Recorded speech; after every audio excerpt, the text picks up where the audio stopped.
Sacré gifle que Brest a pris aujourd'hui. Salut à tous, on se retrouve pour le débrief du match entre Brest et le Paris Saint-Germain. Victoire du Paris Saint-Germain 3 buts à 0.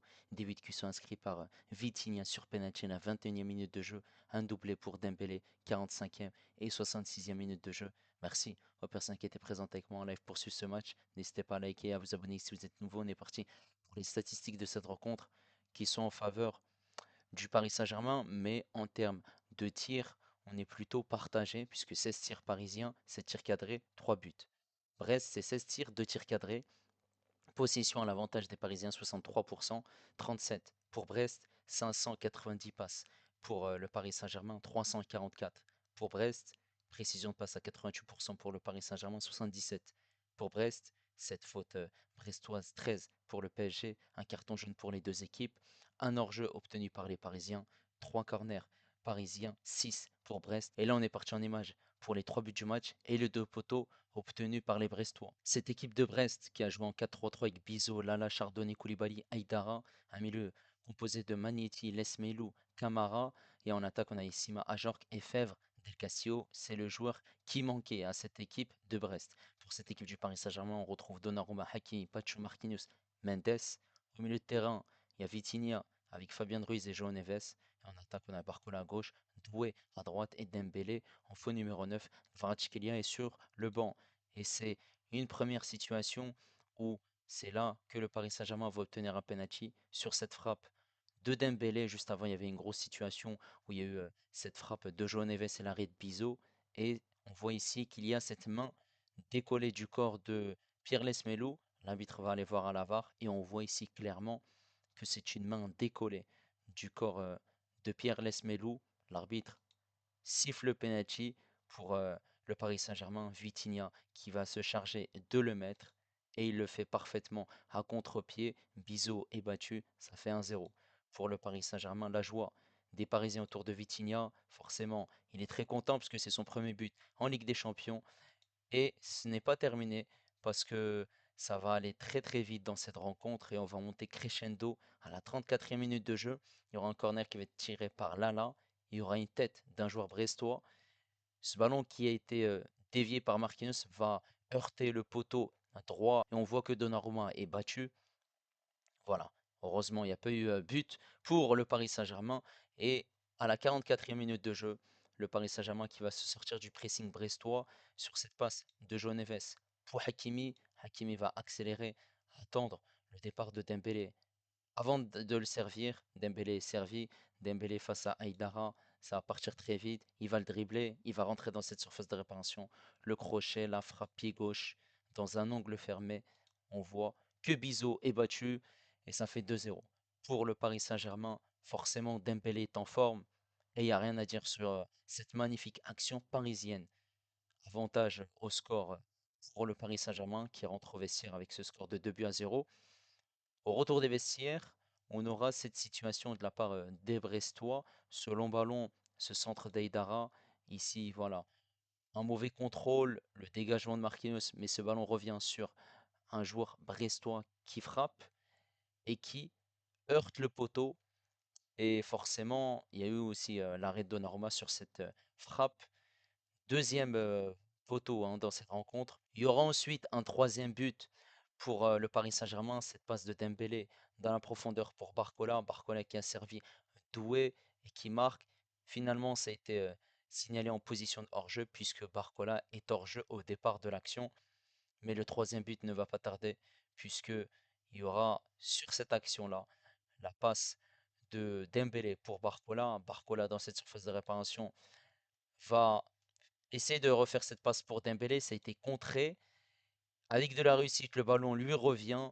Et ensuite, il dribble Chardonnay. Et ensuite, il enchaîne. Frappe 3-0 pour le Paris Saint-Germain et un doublé pour Ousmane Dembélé. Forcément, c'est l'homme en forme du moment du côté du Paris Saint-Germain. Et le Paris Saint-Germain prend une option pour ses huitièmes de finale. Cette équipe du Paris Saint-Germain qui a proposé une très très belle partie puisque non seulement ils ont réussi à ouvrir rapidement le score à la 21e minute de jeu et forcément se mettre à l'abri, mais il y a eu pas mal de situations où ces Brestois auraient pu égaliser, notamment ces deux poteaux que je vous ai montrés en image, mais il y a eu d'autres situations où Donnarumma a dû faire des arrêts. Et on a vu que cette équipe de Brest n'a pas pu marquer ce but qui aurait pu leur permettre de revenir dans cette rencontre, parce que forcément, cette équipe de Brest a quand même attaqué et ils n'ont pas mis le bus, ils ont essayé de proposer offensivement. Il y a ce deuxième but pour le PSG qui forcément met un coup au moral à cette équipe de Brest.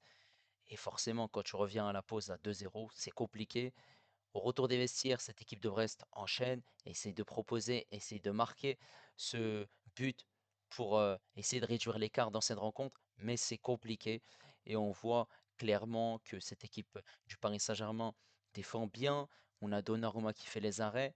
Même si voilà, il y a eu quand même quelques frayeurs de la part du Paris Saint-Germain, ils auraient dû faire largement mieux. Le PSG arrive à mettre ce troisième but.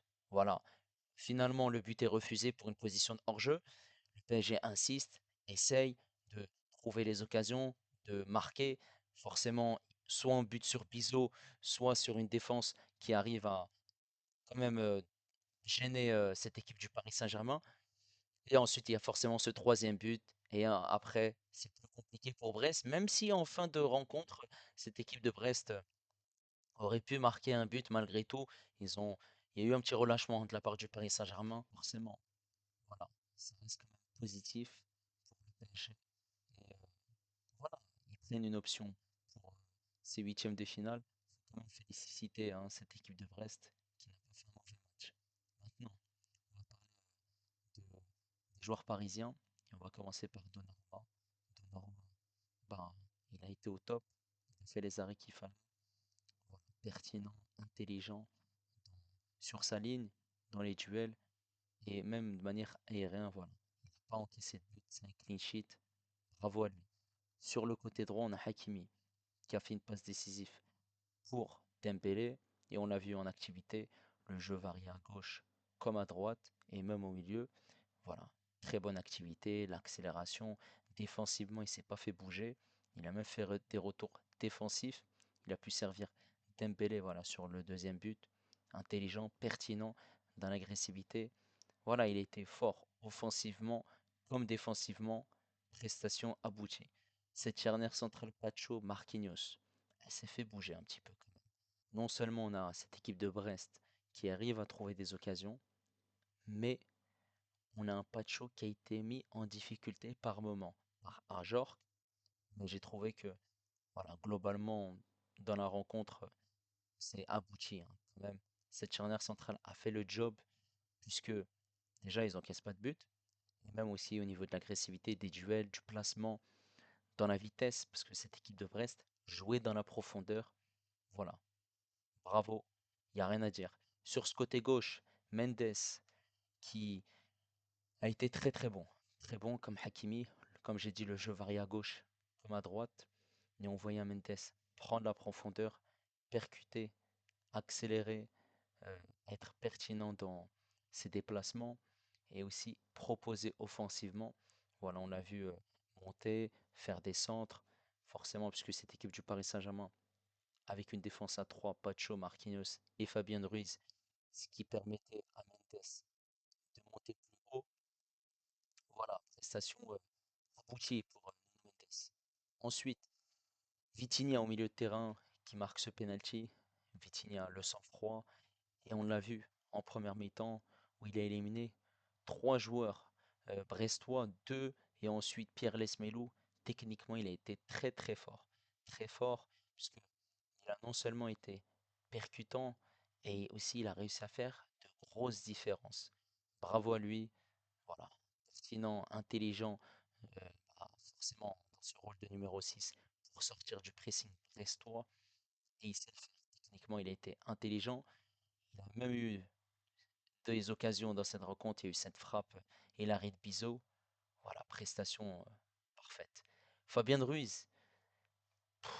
Fabien Ruiz, c'est prestation aboutie, mais voilà, c'est pas grand-chose, puisque il était dans ce rôle de troisième défenseur. Mais il a apporté cet équilibre au milieu de terrain. C'est pas une grande prestation de la part de Fabien Ruiz. Ça passe. On a João Neves, qui a été très très fort dans ce milieu de terrain parisien. non seulement il récupérait des ballons, il était au four et au moulin, mais il se projetait pour servir ses coéquipiers devant. Voilà. Même s'il n'est pas très grand de taille, il a quand même gagné pas mal de duels. Voilà. Élément indispensable de ce milieu de terrain. En attaque, on commence par Dembélé, qui a fait une rencontre incroyable. Ousmane Dembélé, c'est son 15e but en 2025 et cette saison, c'est 28 matchs, toutes compétitions confondues, 23 buts, 5 passes décisives. Sachant qu'en 2024, il est à 13 buts et là, il est à 15 buts en 2025 en seulement 43 jours. Il est en grande forme. Le 29 janvier, c'est un triplé. Le 1er février, c'est un triplé. Le 7 février, un doublé. Et là, un doublé. Voilà, c'est très très fort ce qu'il fait en ce moment. En plus de ça, il a une très grande efficacité devant le but. Il y a eu deux situations où ça passe au-dessus. Voilà, cette situation où il tire au-dessus. Mais sinon, il a été très très fort. Non seulement il y a eu cette passe de Hakimi pour Dembélé sur son premier but, et il arrive à mettre ce but en dehors de la surface de réparation et dans un angle fermé. Et il y a ce deuxième but où c'est lui qui est au départ de l'action. Il sert Barcola, Barcola qui essaye avec de la réussite de lui refaire passe. Ça a été contré par un joueur brestois. Il élimine Chardonnay avant de tirer. Non, la finition elle est au top. Et il faut souligner quand même le travail de Luis Enrique, puisque là maintenant, Dembélé devient constant et devient un tueur face au but. Bravo. Voilà. Il y a eu deux situations, une où il était dans un angle fermé, une autre où il tire et ça passe à côté du poteau. C'est deux grosses situations voilà, qui passent à côté malheureusement, puisqu'il aurait pu encore mettre un troisième dans cette rencontre. Et maintenant, on va parler de Barcola. Bah, Barcola a été intelligent. Voilà, il y a eu cette passe décisive pour le but de Doué, mais c'était refusé, malheureusement. Barcola, j'ai trouvé qu'il faisait des différences sur ce côté gauche. Il est éliminé. Voilà, on retrouve un Barcola qui est pertinent dans le jeu, intelligent, et forcément, voilà, il arrive à faire des différences, à beaucoup bouger dans le front de cette attaque parisienne. Bravo. Doué sur le côté droit, il est en très grande forme. Beaucoup de différences, beaucoup de percussions, beaucoup de dribbles, d'élimination sur ces joueurs brestois. Ils ont beaucoup mangé et c'était du très très grand Doué hein, qui a réussi à faire la différence, qui a réussi à être dans cette surface de réparation et à me proposer offensivement de jouer, de combiner. Non, il a fait une prestation très très très très bonne. Bravo à lui. On aurait pu se demander pourquoi Kvaratskhelia n'était pas titulaire, mais c'est ce trio-là, hein, Barcola, Dembélé, Doué, qui a permis au Paris Saint-Germain de se qualifier en barrage. Kvaratskhelia il est rentré, il a proposé quelques séquences, mais bon, il lui reste encore du temps et de la marge, forcément, puisqu'il vient d'arriver. Voilà, n'hésitez pas à me dire ce que vous avez pensé de cette rencontre. Le PSG a fait le job clairement. Bravo. N'hésitez pas à liker, n'hésitez pas également à vous abonner si vous êtes nouveau. Et moi, je vous dis à la prochaine. Ciao les amis.